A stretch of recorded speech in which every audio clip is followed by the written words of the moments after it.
Whether on the field, on the court, or on the balance beam, there's more to winning than the final score. Hi, I'm Patrick Manning of Black Desert Resort. We recognize the effort it takes to succeed. That's why we are proud to partner with the Utah Checkdown, the podcast that tells you the story before the game, then gives you a recap of what happened when it's all over. The grit, the glory, and the disappointments. Join us for stories of Utah's finest athletes and coaches. Thanks for listening.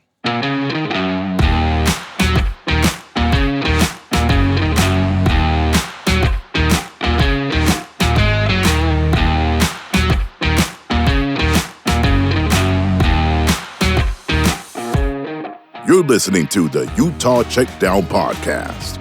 And now your host, Josh Furlong.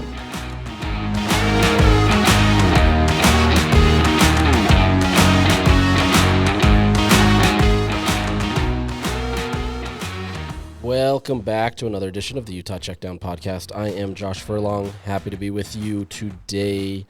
Just kind of as a preface, I'm a little later on this podcast today. I got some news about some people that I care about that's making it tough to kind of do this podcast. So I apologize if this is tough. It's not a life or death thing. It's just it's a tough thing. So it's my mind's a little preoccupied right now with this podcast. So I'll do my best, but I apologize if it's not up to the level that you're used to hearing. Maybe it's never up to the level that you want to hear. So to each their own, I guess. But we're going to recap all that took place over the weekend, and what a wild weekend it was. There's a lot to cover, and I don't know that we'll be able to get everything, just honestly, because of how much took place. So before we start, let me tell you about our partners, Black Desert. At Black Desert Resort, you can truly indulge in luxury your way.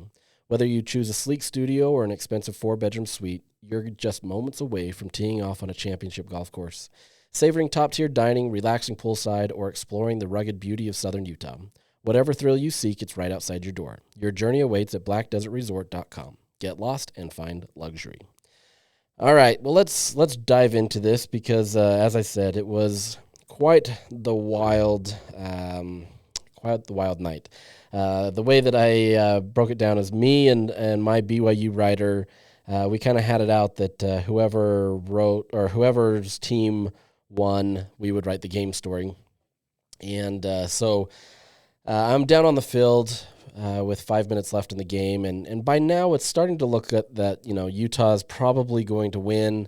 They're locking it up. Their defense had played well, even though BYU had come back a bit, but everything was looking in Utah's favor, right? I think I saw some national media tweets too saying like, okay, this is done. BYU is going to suffer their first loss. And I'm on the sidelines, sitting down on the grass or the turf, writing my story, hoping to get this posted, and so then I could go do post-game press conference and all that stuff. So, oddly enough, the members of the Utah Jazz were right behind us, sitting there. They had just played that afternoon in San Antonio, so imagine that charter life of being able to get there immediately and watching that game. But kudos to them for showing up and watching the biggest event in the state and wanting to be a part of that. So cool for them and being able to be a part of that and everything. But so it turned wild, obviously. This game was it was fun. It was interesting. It was entertaining. Both teams had something they could be excited about. Teams, honestly, for the most part, Utah really didn't have much to complain about going into maybe the fourth quarter even. Obviously, the second half, wasn't as great, and I'll get into that in a little bit. But, this was a game where if you were a Utah fan outside of the way that it finished, for the most part, you were positive, right? Or at least you could glean a lot more positivity from this game just simply with how Utah played. They showed up as the aggressor. They were doing everything, I don't want to call it the right way. There were mistakes for sure, but they were doing it in a way to win, right? And sometimes Kyle Whittingham-led teams have played not to lose. They get up on a lead, and that's kind of how it happened this week. But for the most part, this was a team, I wouldn't quite say smacked BYU in the mouth, but they definitely controlled the tempo, the aggression, and it was really Utah's to win, right? I mean, you go into halftime with a 21-10 lead, and things were looking rosy for avoid the pun with Brandon Rose starting, but that seemed like the best word right there. But everything looked great, right? And you knew that if for the next 2 quarters you could get it done, the next 30 minutes, this was going to be a great opportunity for Utah to kind of turn the tide on what has been an unfortunate season for the team. You get to spoil your rivals' undefeated streak at Rice Cycle Stadium, a place that they hadn't won since 2006. It was the perfect storm. And obviously the game didn't end that way. Listening to this now, if you can even go back to listen to this, BYU ends up kicking a 44-yard field goal with 3 seconds left and beating Utah 22-21. So Utah, they didn't score any points in that second half. And like I said, we'll get into that. But before we jump into that, just kind of looking at it, Jake Retzlaff, he threw 15 of 33 for 219 yards. Only completed 45% of his passes. I mean, that defense did really well to limit him, especially when Utah was in man coverage. They really made his life tough. He got some shots off, right, and did really well. But when they shifted to a soft zone, he picked them apart pretty easily and did much better. Utah employed that in the second half a little bit, and he moved the ball downfield really well. And then things changed, and Utah kind of did better. They got havoc plays. They were in the backfield a ton. They were putting pressure on him, which is exactly what they needed to do. If you remember from our podcast last week, is you got to put pressure on him. Retzlaff was not as good if he was under pressure, and you saw that, right? He wasn't fazed by it by any means, but he was definitely under duress, and things were much more of a challenge, and so it was tough. And so completing only 45% of his passes, that's not great. But he did enough to be able to get the win. Brandon Rose gets his first start, throws 12 of 21 for 112 yards, 2 touchdowns, 1 interception, completes at a 57% passing rate. By and large, it was a good effort from him, right? I think the difference there is you saw a little bit more swagger. More than anything is you saw a coaching staff that schemed towards their quarterback and trying to help him. Now, there were some plays that Rose was really decisive on and just decided to tuck the ball and run. Those obviously paid off with big gains, and then he did what he needed to kind of get that lead, right? But at the same time, I don't know that there was anything remarkably different from him versus what you could have schemed with Isaac Wilson. And I'm not going to continue to have this debate, right? Like, I'm not, right? At this point, you've got to play Brandon Rose and come what may. Postseason stuff, whatever happens, you deal with that. Either you're promoting Brandon Rose and he's the full-time starter going into next year. You decide to have that battle, whatever. I'm not going to get into that. We'll save that for another time. But I'm not trying to take anything away from Brandon Rose because I think he handled it very well. And I think you saw kind of a shift in mindset of everybody wants to be in unison. Now, granted, some of that is because this is the BYU game. And so, everybody is kind of on the same front, right? You don't have the same emotions of playing Houston as you do against BYU. That's just the nature of it. So I think he handled the pressure well. That's a tough environment to play in, knowing that this is your heated rival. They're undefeated, and, you get that 21-10 lead, and everything's looking good. The problem is none of that really continued in the second half, and so Utah was still kind of in the same spot that they have been all year, where they're not really executing, not performing, and suddenly you find yourself in the losing column again for 5th straight game. So there's that. But yeah, Will Ferrin, BYU gets them down into their Utah territory. He ends up winning the game with a 44-yard field goal. The rest is history. BYU looked on the brink and looked out of it. I think there was many people that had probably even tweeted that Utah had won that game, and there's a reason why, and we'll get into that. But they end up doing that, and it becomes another one of those games in the rivalry tradition where you're going to look back on and have vast opinions, and it's going to be one that's sealed in your memory forever. I mean, it was one of those things where you hear the crowd noise when you're in the press box. We have closed windows. They don't open them up for us, so we don't get the kind of the open air sound and actually be a part of the environment, but you can still get the general vibe of it, right? But when you're down on the field, we get down on the field 5 minutes left just so we can get to the post-game press conference and avoid kind of the deals with the elevators and stuff like that. You get an opportunity to be on the field and hear the action. And in a game like this one, these become incredibly entertaining because you get to feel the vibe, right? And the vibe at Rice Cycle Stadium was 100% in Utah's favor at that point, right? Utah looked like they were going to win. Everything was going their way. They had BYU backed up inside their 10-yard line.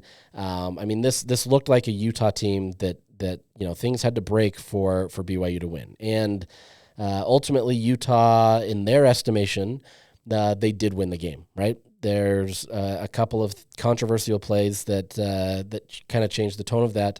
But that vibe was 100% in Utah's favor throughout the entire portion of that. BYU fans were loud, don't get me wrong. They showed out. It wasn't as bad as I think many people were expecting. A sea of blue is what I think people were claiming it was going to be. Utah fans did show out for this and represented, right? That fan base absolutely represented and gave their team a chance. The difference is when those controversial plays changed, suddenly the tone of everything in that stadium changed. And suddenly you had a fan base that didn't feel like that they were necessarily going to win. They were just kind of holding out hope that something would change. Suddenly became emboldened, and that changed the tone of Rice Eccles' makeup and everything. And kudos to BYU. They did a phenomenal job of getting it done. Obviously, this is the second time this year where they've been in these late game situations, and Retzlaff has orchestrated a scoring drive. But for the most part, Utah did its part. The offense, outside of one touchdown that Retzlaff ran in from 1 yard out, they did everything they could. Right? They held them without a scoring touchdown. One of BYU's only touchdowns came on a special teams play. Great block by BYU to be able to open it up and kind of seal it to be able to get the touchdown. And, for the most part, they did everything that they need to. And so it was interesting to kind of see how this is shook out, right? So let's just jump into this because there's no real easy way to get into this other than just starting there. So you have the two controversial plays at the very end of the game. There's a little over a minute left in the game. BYU is facing fourth and 10 from inside their 9 yard line. And so Utah has done a tremendous job. Retzlaff snaps the ball, rolls out immediately to his right side to be able to get out of the play because Utah's brought a ton of pressure. They're seeking blood at that point. They're trying to get into the end zone, get that safety to kind of leave no doubt. And then right as, if I remember right, it was Junior Tafuna. No, it wasn't Junior Tafuna. It was, I can't remember. I wrote about it. Now I can't even remember. Right as, it was Logan Fano. Logan Fano, right as he was about to get a sack in the end zone, Retzlaff kind of throws the ball down as the ref on the sideline next to BYU runs out and is saying a timeout was called. Now, that happens. I haven't seen a video of this to see, how long the play had been run. From what I can see from the TV broadcast is the play was run for 6 to 8 seconds, depending on where you see this ref running down the sidelines trying to indicate that the timeout was called. When that timeout was called, I'm not entirely sure. Like I said, I don't have a bird's eye view of that. Usually I try to take an iPad and record a lot of this stuff. But even in that situation, I wouldn't because I was down on the field, and so I wouldn't be able to have that. So I didn't see when the timeout was called, if it was called after the snap. There's some leeway. Sometimes the refs will give a little bit there, but I'm not entirely sure. And we're not getting into that one. That one's not really the one that's in contention, though there are some frustrations with that because you allowed that, right? So 6 to 8 seconds of game time roll off the clock before they officially blow the play dead. But Utah had them set, right? And everything was done. This wasn't, you take the snap and immediately, they blow it dead because of a timeout. This took some time. And so that frustrated, obviously, the crowd. It frustrated the team. But at the end of the day, it's a timeout, right? If you have it, you've got an opportunity to use it. And outside of getting review to be able to see when Kalani Sitake called the timeout, there's nothing you can do, right? And I don't think there was anything malicious there by any means. It's more just a poor timing on the officials on whether he didn't get down there in time to be able to whistle it dead. I don't know what it is. It's loud, right? Like it's tough, right? So there's a lot of factors there. Not really going to play into that one. The biggest one that has everybody up in arms is Utah. Then brings out their team again, and Jake Retzlaff snaps the ball again. for the fourth down, and Karene Reed bull rushes him, right? Gets a hold of him just about the 1 yard line in the end zone, but forward progress would probably mark it at the 1 yard line, just as Junior Tafuna kind of combines with that, and they eventually sack Jake Retzlaff. And you at this point, I'm on the other end of the field, so I can't see it. I was trying to record on my phone, but I'm not seeing the intricacies of this that far away. I mean, I was zoomed in at 5 times or whatever my phone was allowing me to, and I'm not seeing the intricate details. So from my vantage point, I don't see this, right? We can see it on the big screen a little bit, but at the same time, you're thinking the same thing as everybody else on the field, everyone in the stadium. This ball game's over. Utah's sealed the win. They end the streak. And BYU finally loses, all that kind of stuff, right? And suddenly there's this flag that kind of appears. I mean, it was there. I'm not trying to make this incriminating by any means. This wasn't. The flag was there. But so there's this flag that just people hadn't seen, and it's called a defensive holding by Zamaya Vaughn. And I've gone back and watched this one a few times. Obviously, there's a bunch of stuff on the internet showing this. This has been one of those plays where I don't know that I've seen more zoomed-in footage of a play in my entire life. That's the nature of this rivalry. You're going to get a lot of that, right? And so what happens is roughly 5 to 7 yards away from the line of scrimmage, Zamaya Vaughn touches the receiver, pushes him a little bit, and it forces the receiver to stumble, right? That's the contention right here, okay? Is you've got a receiver who was slowed down. He was, whether that was, because of Vaughn or whether it was because of something else, I'm not going to get into that. I don't really care. The play was blown dead. Karene Reed had bull rushed him before that. There was no way he was getting that ball out to his receiver. His receiver wouldn't have had, he wouldn't have been facing him in time for anything. So you could say that, it impacted the play. That doesn't really matter. It may have impacted the play, and that's not the rules, right? It's not like, it's a holding only if it impacts the play. If it's a hold, it's a hold. That's what it is. But the nature of it is it took a bit, and people got frustrated with it because depending on which angle you're looking at, it looks more of a hold than in other scenarios, right? I've seen some views where it definitely looks like a hold, and other views where it looks like, it's just kind of a brush by. I don't want to say exaggerated, but he definitely, was impacted by it. But, that's what it is. In the Big 12, by and large, they have allowed these receivers and corners to be a little bit more physical. Obviously, you can't be physical the entire depths of the route. Usually you're given some latitude with that 5 yards that you can go. There's obviously some jawing when you're, going for a ball. And by and large, in the conference, they've allowed them to be aggressive. Both sides, right? We joked about this all the time. There's no offensive PIs. There's no defensive PIs. You just go for the ball, and that's what it is. That's not always the case. Obviously, some get called from time to time. It's a little bit more sporadic. But even Kyle Whittingham said that, they've allowed them to be much more physical in this conference than they were in the Pac-12, which is true. That's there.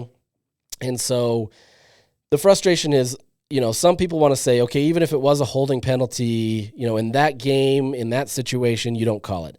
I'm of the opinion personally, and I've said this with the NFL, there was a call for the Super Bowl with the Chiefs and all that kind of stuff. If it's a penalty in the fourth quarter, it's a penalty in the first quarter. It doesn't matter. In my opinion, if you're going to call that penalty, it should be called regardless. And I understand the want to not be able to have that be a determining factor in a game. But at the end of the day, if it's a penalty, it's a penalty, right?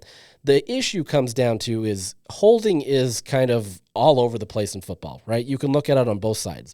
There's going to be many times in that game where you can look from a BYU perspective and say that Utah held. You can look from a Utah perspective and say that they held. And it happens. And you're probably going to be right because there's so much of that. There's several that I saw from up in the press box throughout the duration of the game. It went both sides. That's the nature of it, right? There was the face mask that Utah benefited from that, in retrospect, it isn't a face mask. It was under the it was the jersey. His head just kind of turned at the exact time. You can't review those. It looks like it. You understand why the ref called it. You can't really kind of make judgment calls out of that, right? It's a judgment call. It looked like it. There's not much you can really do. It wasn't malicious. It's not like they were trained. It's okay if he grabs right here, turn there. No, that's exactly just how his body naturally reacted. So, you get these things where, plays can make it up. And for the most part, I hate the decisions to blame refs. Can they be blamed? Yes, 100%. I think this is one of those things where it's a 50-50 call, right? And I think that's why this is so tough, is because both fan bases can see something where they can pick their side. There's nothing definitive here, right? In the sense that this is 100% egregious and it's, whatever it may be. That's the nature of it. It's really up to if the ref decides to call it. And you can argue, okay, they shouldn't be calling that. Yeah, I know. I get that. But the reality is that's there, right? And, Kyle Whittingham traditionally will talk about how you don't let the referees be involved in the game, right? That's the age-old wisdom from any coach out there that says it doesn't really matter if you did everything you were supposed to, right? If you did everything you were supposed to in that game, referees shouldn't matter. Now, obviously, there's close games, right? This was a close game. But this wasn't one of those where, BYU and Utah were just going punch for punch every single drive down, and this altered the game. No, this is a game where Utah didn't score a touchdown in the second half or a field goal in the second half, and we're letting it slip away, and then this happened, right?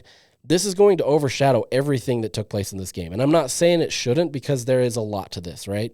And I don't think that there's a right answer here. And so if you're wondering what my thoughts on it are, is I don't think there's a right answer, because there are going to be both sides that see it. I understand the opinion of that, you shouldn't call them in these types of situations. There's always holding. They allow them to be physical. All of those things are true, right? But if a referee decides to call it and say that it is, then it is. Like, there's nothing you can do. Okay, so that's what happens. BYU then gets an automatic first down, which, that's a gut punch, right? You get the penalty.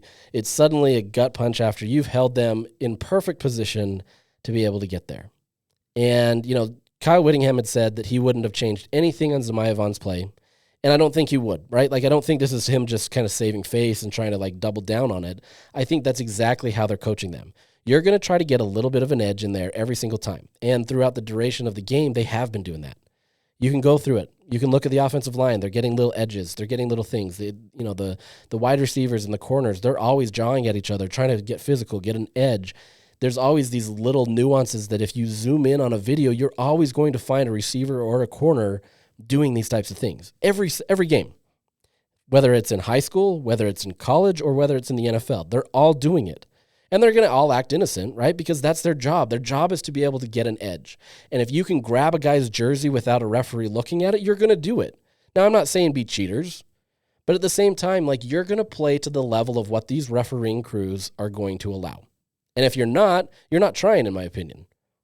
If you're not playing to that level where they're going to let you, you're just letting them win, because the other team's going to, most likely. And in a game like this where it's going to be physical and it's going to be hotly contested and every play is going to be a contested play, you absolutely better be doing something to try to get an advantage on your opponent. Like I said, don't cheat, but at the same time, there's going to be things where you're going to try to get an edge. And as long as the referees are allowing that, that's part of the game, right? It's not illegal until they decide to say it is. So you get that play. Obviously, it sets off a bunch of emotions, right? It gets people fired up. But at the end of the day, Utah still has, a minute or so. I can't remember the exact time. I think it was actually under a minute at this point where they can stop BYU, not let them drive. Granted, at that point, you've taken the wind out of their sails and really kind of changed the trajectory of the game. Jake Retzlaff throws, Retzlaff throws a pass midfield. Now it's looking, now you've really emboldened the BYU fan base. You've emboldened the team. Everything is there, and all it takes is for them to get a little bit more, and it's field goal territory, and it's tough, right? Utah, it's tough to ask your defense to be able to stop in that type of scenario, because this isn't, stopping for a touchdown. This is stopping for a field goal, and it's just not that easy of a play to do. It's much easier to say don't allow them to score a touchdown than it is to say don't allow them to score a field goal, because you're kind of not unlimited space, but as long as you have a good kicker, it doesn't really matter how far back you are as long as you trust them and they can do it, right? And they get it into much better territory. Like this is a pretty, I don't want to call it an easy field goal because people miss from 40 yards out quite a bit, but it was pretty easy, and I think Utah was hoping for a little bit of that Chiefs magic. They got a blocked field goal, game-winning field goal on Sunday, but that was not to be. Utah used that one up on a few rivalry games back with Brandon Burton, so this time it was BYU that got it, and obviously they get the win, and everything changes. But as part of that, there were still 3 seconds left on the field, or in the game, and there's chaos, honestly, chaos out there because BYU knows that they've won. Obviously, 3 seconds is plenty of time for Utah to win, especially if they can take it back. The problem here is this is where other factors started to play into this. Mark Harland, Utah's athletic director, is seen on TV, and I don't see this until later, but he's seen on TV berating one of the Pac-12 refs. I believe it was the head ref, just absolutely berating him and pointing his finger at him, telling him, I don't read lips, but essentially telling him he did a terrible job. You can't make those calls. Eventually you have to have Jim Harding kind of pull him back and away from that. But essentially, this is happening as there's a kickoff, right? And so Utah's penalized for it. Let's say Utah does take this back for a touchdown.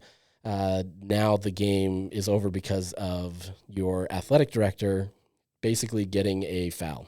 And it didn't come to that because Utah couldn't get down to the end of the field and score a touchdown. But, I mean, imagine the chaos that would have ensued if that was the case. You thought it was bad with the defensive holding. Now imagine an athletic director losing the game for your team because of kind of his anger. So a lot at play there, right? So the game's over. We, as media, immediately go into our respective press conference rooms to talk to the coaches, talk to the players and stuff like that. And we go into the press conference room, and we're sitting there waiting. And it's usually the NCAA has what's called a 10-minute cool-down period. They don't have to come talk to the media for at least 10 minutes so that they can kind of gather themselves, do what they need to. It's traditionally more than that. Just because it takes time to get this many 100-plus players into a locker room, all the staff, the personnel, they want to talk, they want to do their things and all that kind of stuff. So it usually takes a while. We're usually sitting in that room for quite a bit. And Mark Harlan enters into the room, and he does this periodically. He likes to come into the press conferences after, and he usually just comes in quietly and stands in the back and listens to the press conference. And so there wasn't anything unusual about him coming into the room the way that he did, except for he suddenly walked up to the podium. And so we jumped up and kind of got our microphones ready and ready to go. And he, unprompted, decided to give this response. I've been an athletic director for 12 years. This game was absolutely stolen from us. We were excited about being in the Big 12, but tonight I am not. We won this game. Someone else stole it from us. Very disappointed. I will talk to the commissioner. This was not fair to our team. I'm disgusted by the professionalism of the officiating crew tonight. Thank you. And that was it. He walks out and doesn't take any questions, was emotionally charged after that. He had just come out of the Utah locker room where he had said that, he felt the emotions of the team and everything. He was obviously still fired up from his own emotions from the game and decided to do that. Now, on one hand, he left, and where we're at, there's kind of a glass wall in this press conference where donors or boosters or family are able to sit in and see. It's separated, so we can't really hear them outside of kind of muffled noise. But as he leaves, there's a handful of claps that kind of emanate from that room after Harlan gives his thing. So there was clearly a subset of the fan base that respected Harlan for speaking out. And as a member of the media, it's it's honestly the best thing in the world when somebody wants to speak out, right? We're so often given dumbed down answers, vanilla answers that don't really give the true passion. And so as media, it's tough to be able to write about true emotion when you're getting the PC answer, we'll say. And so what Harlan did, that plays very well in media because now you've got true emotion, you've got people doing it. There's going to be a subset of the fan base and other people that are really, riled up by that, knowing that, okay, this is he spoke the mind of everybody, right? On the other hand, there's, I would say, the majority of people that feel like Mark Harlan was wrong, that he, overstepped as in his role as the athletic director, and really kind of went out there and was unprofessional himself, right? And, I'm not here to weigh in on this in terms of, whether I think he did or not. I do have to say that I think when you are overseeing an athletic department, your actions matter, right? And so if you're going to be the one that's giving the theatrics, you're probably going to get other people in your department giving theatrics as well. And it's tough for you to come back to them and say you shouldn't have done that when you yourself did that, right? That's any role. As a parent, I have to be the role model in my family, because if I'm the one lashing out or acting out, it's real tough for me to say to my kids, don't do that, because then I look like the hypocrite. Don't worry, I'm a hypocrite no matter what. But it's kind of, you've got to be the adult in the room, right? And as media, like I said, I'd much rather have the passion simply just because I want to be able to get somebody to react to it. And we got that reaction, and obviously that story has played very well on my website, on everybody's website. This has been one of the hottest, quotes given for the entire country, right? National media love this. They can play with it. They can talk about it. This gets people fired up about, is the Big 12 officiating terrible? Are they good? What is professionalism? All that kind of stuff, right? This can play for weeks. And in this age where everybody's going to debate things, there's no loss of people wanting to discuss this. But like I said, at the end of the day, Mark Harlan is responsible for the athletic department. And obviously he has to answer to the university president, and we don't know what those conversations are like, at least right now. But for a university that tried coming into this game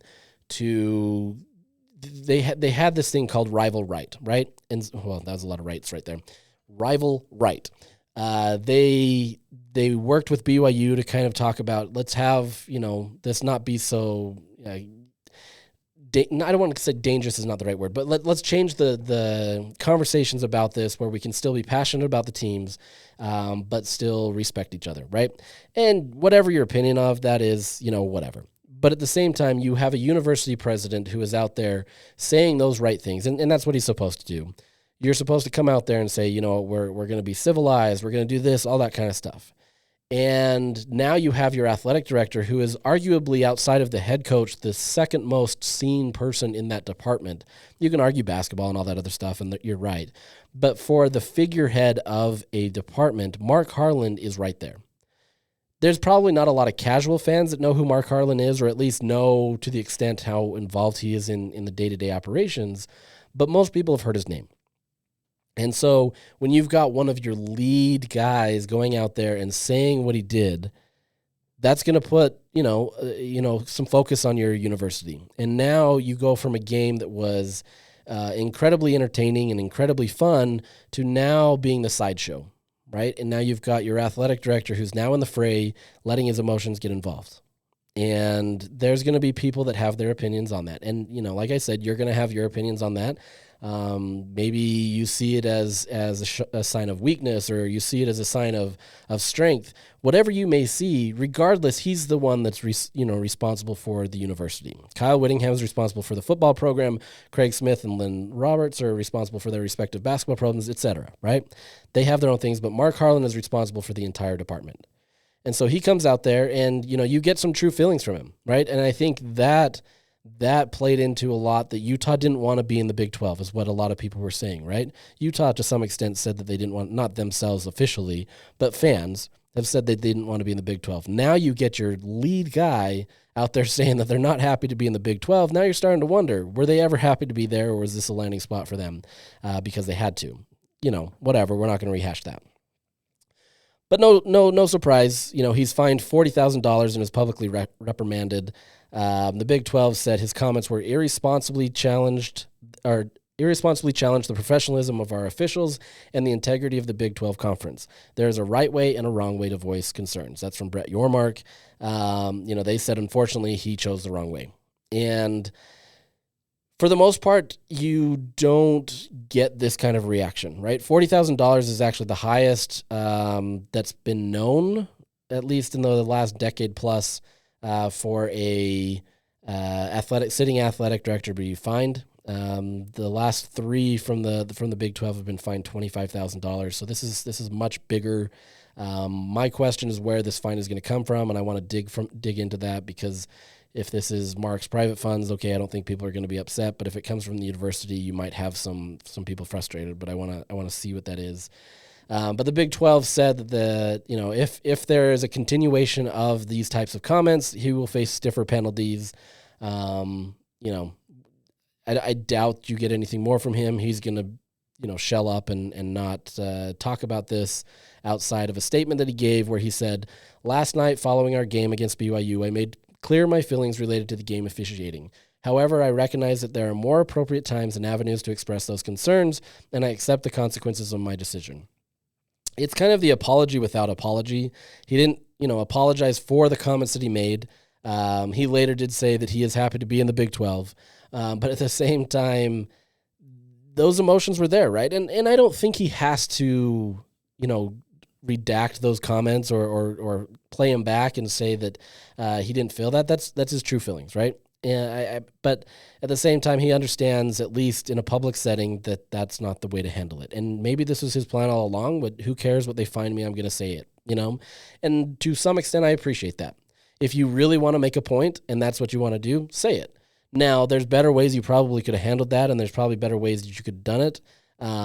But that's the way that he chose to do it, And I know there's many people that you want to use this case and many other things to have the university let him go. I'm not here to advocate for that. That's not my job, right? My job is to report on this stuff and do all that stuff. But I do see what's happening in the sentiment from the fan base, where they look at this as a for-cause situation where you can say we want him out of the contract, right? I would be surprised if that's the case. I don't think that's the direction that the university wants to go, but, things are crazy in college football or college athletics, and anything is possible. So I don't want to say that this is the last we hear about this, but it probably will be. But once again, I just think this comes down to, you've got your figurehead who is saying these comments, and if he's saying that, Kyle Whittingham came into the press conference after. He had no idea what Mark Harlan did. It's not like they had this orchestrated thing to say, okay, now you go. Kyle was probably the most frustrated I've seen him in a very long time, probably the most that I've ever seen him. And I've been covering him since roughly 2011, 2012 fully. And this is honestly one of the most frustrated I've ever seen him. He gets in there. He declined to get into his true feelings on everything outside of, just saying it was ridiculous out there, saying that this was, a tough situation, said it wasn't on his players. That's kind of the situation. He danced around it without saying what Mark Harlan did, right? And for the most part, that generally plays. That's what most people want to say, and nobody's going to fine him for that kind of stuff, or at least he shouldn't be fined for that kind of stuff, because he can have his own opinions on that without fully directing the refs. At the end of the day, Whittingham, it was a short press conference. He was fired up. And as he was leaving, it looked like, from the video, I haven't actually seen the video. I was there in the press conference, so I don't need to see the video necessarily. But as he did it, a chair was kind of thrown to the ground. The reality is anybody that has heard about this, they have 4 chairs up there for players. Usually we get 4 players. That day, Saturday, we got 2. But they have 4 chairs up there that he has to kind of navigate through to be able to sit down and give his press conference. So as he got up, one of those chairs kind of got caught on the other, and, he's frustrated, and so he kind of tried to move it out of the way, and he moved it out of the way with a little bit more force than I think he even intended, and it just fell, back, and it looked like he threw a chair. That's not the case. That's not who Kyle is. Yes, he was frustrated. Yes, he probably wanted to throw the chair across the room. But it was just more situational, and that's what it is. So if you've heard it or if you've seen it, he wasn't directly trying to throw a chair there. Once again, I'm not trying to apologize for him. That's not the thing. It was just, you saw a frustrated guy that got kind of in a sticky situation with the chairs, and that's what it is. So you have him who's, answering for that. You have two players that got on to the podium. You had Brandon Rose and Smith Snowden. Smith Snowden specifically was asked about the instance because it was on defense, handled it very well, a very mature answer, basically declined to say anything in relation to that. It's not his call. He just goes out there and plays football. He did it the right way, as a lot of people think. But at the end of the day, you had your athletes that held their composure much more than, their athletic director. And that therein is lies the problem. Is you have all these things where earlier in the week you had Jalen Glover that was asked to apologize for saying F BYU in some comments that he made with us, and another player was asked to apologize for his comments towards something else, and they did. But at the same time, you have an athletic director that is doing the same thing. So it's a tough look, right? Like, it's not easy. That's going to overshadow a lot of what happened on the field. And that's why I say, as much as those two plays and really just the one play are going to be what everybody talks about, that's not what lost Utah the game. Sure, in the true sense of the word, that the game came down to that, you can say that because Utah had the game won, everything. So yes, that did happen. But at the same time, this wasn't a situation where Utah still didn't have time, right? They had time, and I understand. Like, I went into it. The nuances of that, in the sense where it's tough for a defense, where suddenly now you thought you won a game and now you have to go back out there. That's a tough situation, right? At the end of the day, they couldn't get it done. BYU wins. But I wouldn't even say anything up to that. That second half completely changed for Utah. And as much as you want to blame refs because that's the easy answer, it's the thing that's most fresh on your mind, it was the offense in the second half that completely changed. There was some defensive things that changed too, right? For a moment, Utah would go into their soft coverage or zone coverage, like I said, and that changed, and BYU was able to work very well. When they went into the man, BYU wasn't able to function as highly and didn't do as well. But that's the thing with these coaches that know everything. I was talking to some from people from BYU at halftime, and they were saying Utah knows absolutely what Jay Hill is going to call. And so when he does that, they know exactly what to do, which is why you saw Utah be so effective. This is the nature, that's just one example, but that's the nature of these two coaching staffs working with each other forever. Utah knows their offensive coordinator, knows their defensive coordinator, knows their head coach inside and out, right? Same with BYU. They know this Utah's team. Maybe not to the same extent that like Kyle Whittingham would know, but it's pretty similar, right? And so when you have these situations where you're trying to get an edge, the littlest things matter. So they're teaching their kids, they're not kids, but they're these adults, that if this happens, you almost certainly know what's going to happen. If they decide to bite on this, that this area is going to be completely free and you can go run down the field for that. Or you can get a nice pass because they never do this, because that's their tendencies as an offensive coordinator, defensive coordinator, whatever it may be. That becomes the challenge. And so when Scally decided to employ kind of a zone defense, that changed a little bit. He eventually had to change and do that. And Morgan, coached up a phenomenal defensive game. And so there's nothing you can really take away from that, because there's give and take throughout a game, right? Like, that's the nature of it. At the end of the day, this is once again on the offense. And Kyle Whittingham, I asked him after the game what changed, and I asked him again today. And at the end of the day, he said they didn't execute. And yes, that's true. They did not execute the game plan in the second half. But at the same time, I think their game plan absolutely changed. In the first half, you have a team that was trying to be the aggressor, right? They were trying to do whatever they could to win the situations. It didn't matter if you were in third down. It didn't matter where you were at. You were going to try to push the tempo, try to push things. And you can say that they got a little too aggressive, especially early on, when you had Brandon Rose, flick it back to Damian Alford, who throws the interception, the first interception of the game, into triple coverage, and suddenly it's a BYU ball. They were a little too aggressive there. But they kept their foot on the gas, and they still continued to do what they needed to. But in the second half, that all changed. Everything kind of changed, right? Like, it's not a one-to-one thing in the sense that, they were doing this here, they didn't get it there. There's still some of that. But I felt like they kind of took their foot off the gas a little bit. They didn't do the same things where they were the aggressor. In the first half, you were doing things to scheme in a way that allowed Brandon Rose to not have to do too much, right?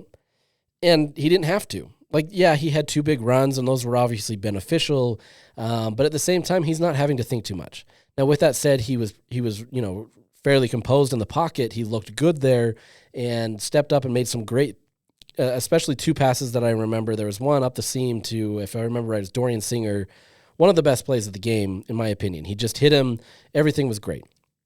And so you have a team that was working really well. They had 11 first downs in the first half, 8 in the second quarter. That's where Utah really kind of got their momentum going, and everything was going well. They converted 4 of 5 third downs in the first half. Like, everything was going well on the Utah's offensive side of the ball. And then suddenly, in the second half, you kind of took your foot off the gas. The play calling may not have changed necessarily, but there wasn't the same edge to it, right? There wasn't the same attention to detail or ability to try to do things to change what Utah needed to do. Now, some of that's going to be on BYU. A lot of that's probably on BYU. They made their changes, and a lot of that helped. But at the same time, this was a team that just looked different, right? And the two, like, so you have Brandon Rose threw an interception. It was an unfortunate interception, right? Because this is where Utah, who knows how the drive would have ended, but without that interception, obviously, there's a potential that Utah could go down to score. They're still having some momentum. They're still doing some things. What happened is Kyle Whittingham said that the receiver ran the wrong route. That's not on Brandon. Okay, that happens, right? Like, he did throw into triple coverage. I still, even with the right route, that was pretty crowded. I want to go back and look at it, but it was a pretty crowded area. Maybe you get it. I'm curious to see what exactly the route was.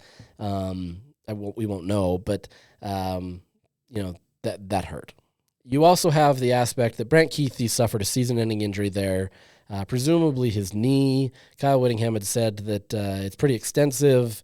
You have to feel, as a side note, you have to feel bad for Keithy, who has done everything he possibly can to be the best player at Utah, to do whatever he can to be able to prepare himself for an NFL career. And the last few years, he hasn't been able to do it. And there's some people that want to see, Kyle Whittingham even said he was told that he was pushed in the back. To me, it looks like a football play, right? Like, maybe there was contact, maybe, to be honest, it's the same amount of contact that there was with the Zemiah Vaughn. There wasn't a play thrown to him, but it was more just 2 football players that got intermixed, and Keithy fell down. I don't think there was anything, malicious by the BYU defender. I think it was just how the nature played, right? The unfortunate thing is now you have Keithy out with another season-ending injury. I'm really curious to see how this impacts his, future career. His brother had to retire because of injuries. You hope that this doesn't keep him out, but it doesn't look good now, right? You went into this years ago as potentially being the top the top tight end at Utah, and Dalton Kincaid took over and absolutely earned his opportunity to be in the NFL. And Brant, got tied down with injuries, and now you've got another injury that he has to face, where you're getting closer now to the timeline of, the NFL combines and the draft and all that kind of stuff. And teams that have now seen 2 separate injuries, they're going to take a second look at that, right? Like, they're not going to be able to say, this is going to be something we want to manage. And so there's a real potential that this just hurt Keithy's NFL future. And granted, he had to come play, right? Like, he hadn't played football for almost 2 years based on the timeline of when he got his injury the first time. And so you had to put something on tape. And he was doing really well. Everything looked great. There's true potential with Brant Keithy in the NFL. But injuries are not making that easy, and you have to wonder what this does for him, and you have to feel for him because he really had a bright future. And that's not to say that he would have been this star in the NFL or anything like that. That's not to say he still can't be. But I think when you get this many injuries and things happen like that, that's a really tough look. And so despite everything that took place in that game, that was probably the biggest negative of everything. Just knowing that, one, you lose an instant playmaker that has been great for your team, and now his potential as a professional is been significantly impacted. Kyle had said, some other players will step in. Carson Ryan, Dallin Bentley, those are the two that most naturally will get there. Landon King, who, we haven't seen much this year. He's expected to get a little bit more of a bigger role, at least that's what Kyle says. So, there's potential there, but I mean, it's different, right? And, you have to hate what happened with that. So, and that side note, we'll go back into this second half, but all those things impacted it, right? And I don't know the psyche of the team, like when Keithy went down, if that changed something. I personally don't think so because they seemed pretty engaged. But the real killers here is, Utah had, they were 2 of 7 on third downs in the second half. They only had 4 first downs in the second half. They just weren't getting it done, right?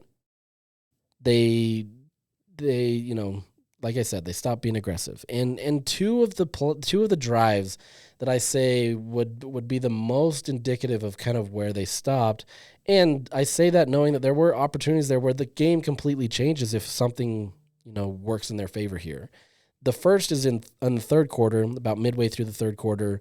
Utah gets to BYU's 39-yard line. So, they're not quite in the red zone or anything, but you're I wouldn't say deep into their territory, but you're a good 11 yards into BYU territory with seemingly an opportunity to be able to get on the board.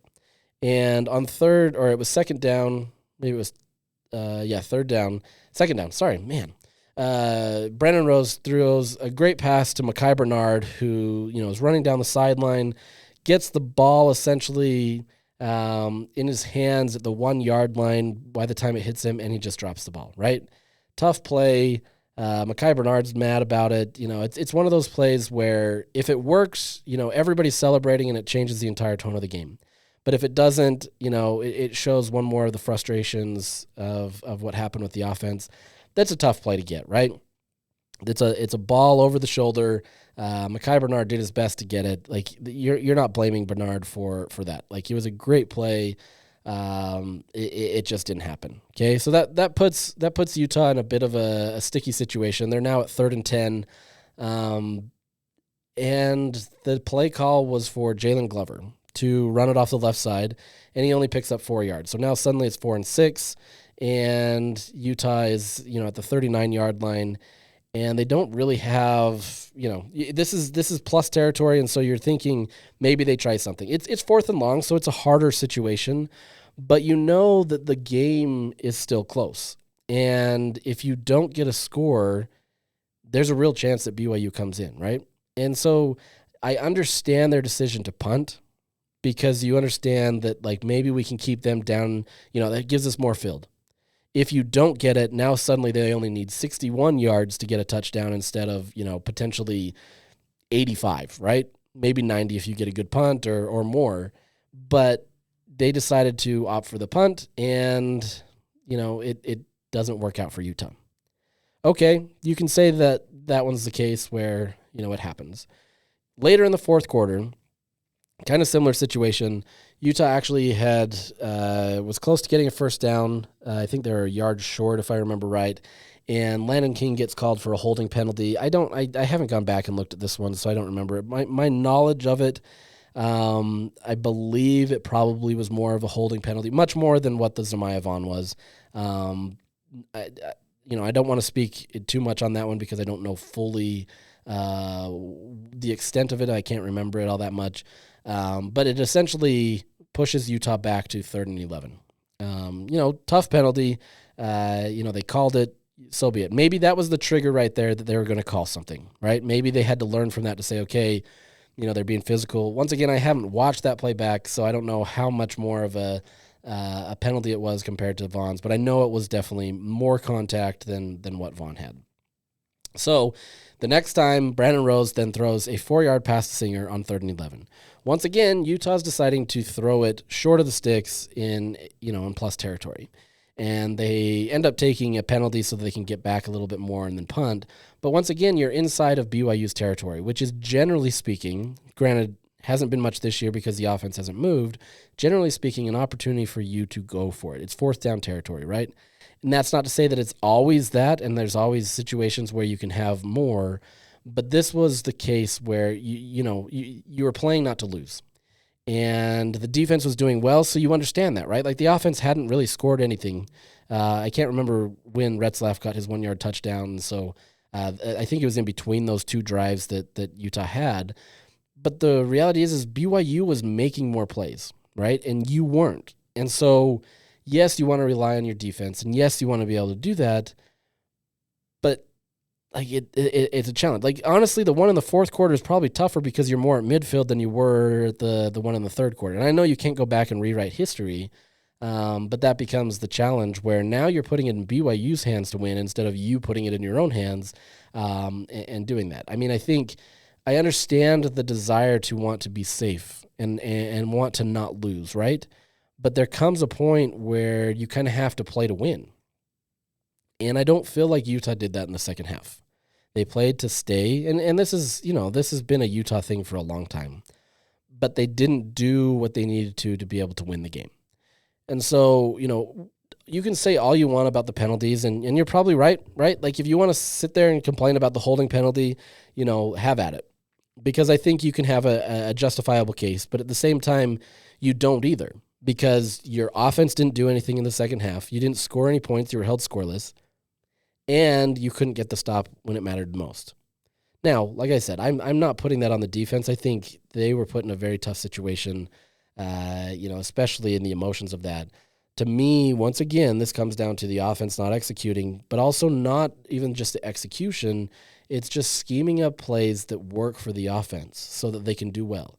Yeah, you had that deep ball, 39 yards to Mekhi Bernard, and that's great. That's a great big-time play, right? Like, that changes the absolute tone of the game. And I'm not saying you don't take those shots, but at the same time, do more to be able to help your team get in a situation where you can get first downs, right? Move the ball. Get in there. I understand getting into the red zone becomes a little bit more compact and it becomes much more of a challenge, but that first half, you were fine. You got a touchdown 20 yards out. Your first touchdown was to Brant Keithy in the front of the end zone on a 20-yard touch. And, it's possible. They weren't able to stop the run as well, so you can run outside, you can do different things. And, yeah, you can argue that they did that with Glover on that 3rd down and 10, but, you didn't do anything to be able to really help your team advance the ball in an aggressive tone without being too aggressive, right? And they became much more safe. And so, as much as you want to point fingers at the refs, I think there's a lot more inward pointing that needs to be done. I don't know a ton about football in the terms of the ins and outs. I'm not going to get in here and debate okay, if they would have done this or done that, and that's just not my job, right? I don't know football to that level. But at the same time, you can see that there was a clear change, and you can mask that with that defensive holding. But at the same time, this is a Utah team that didn't do anything. And if that's the case, you either have to say that the offense didn't do what we needed to. We either didn't scheme it correctly, we didn't execute it correctly, which, Kyle did, but I still think you needed to scheme it correctly to get it there. Or you have to give credit to BYU for winning the game. That's it. And I know Utah doesn't want to say that. You don't want to give credit to BYU at all. But that's it. You can't blame a ref for that situation. You have 30 minutes to be able to get 3 points on the board. I'm not, BYU's decision-making would have been different, and they would have tried for that, and maybe that helps you. But at the same time, 3 points. That's all you needed. And you couldn't get that done in 30 minutes. And so a 3-second play, a 5-second play, whatever it is on a defensive holding did not change this game. It impacted it, and yes, it matters. And I think you can be frustrated about that. And yes, in the true definition of changing plays because, you think that Utah won, then that matters in that sense. But at the end of the day, it's what happened in that final 30 minutes that changed it instead of the final minute. So it's frustrating. I understand it. Utah's now on a 5-game slide. Now they have to battle the emotions of trying to overcome such an emotional game where you had the game. You're trying to battle for bowl eligibility. I know that doesn't mean much to anybody right now, but it's still a sign of respect to be able to get to bowl eligibility. You don't want to fall under 500, especially on a season where the expectations were you were supposed to win the conference, go to the playoffs. Falling below 500 is not a great sign. And it doesn't really matter at this point. I don't think there's much salvaging this for Utah, even if they do get a bowl. But I mean, this puts a lot more pressure on Utah now to either get a win against Colorado, who probably will be in the Big 12 championship game, an Iowa State team that is still contending for it, but has faced back-to-back losses and has shown some weakness. And then you're going in the road to UCF to close out the season. None of that is a situation where you want to be.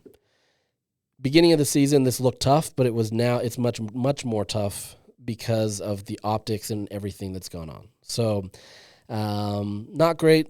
This isn't a great situation for Utah, but at the end of the day, we'll see what their resolve is, what these last 3 games are. I know many fans have probably checked out at this point. BYU is kind of the last chance for hope.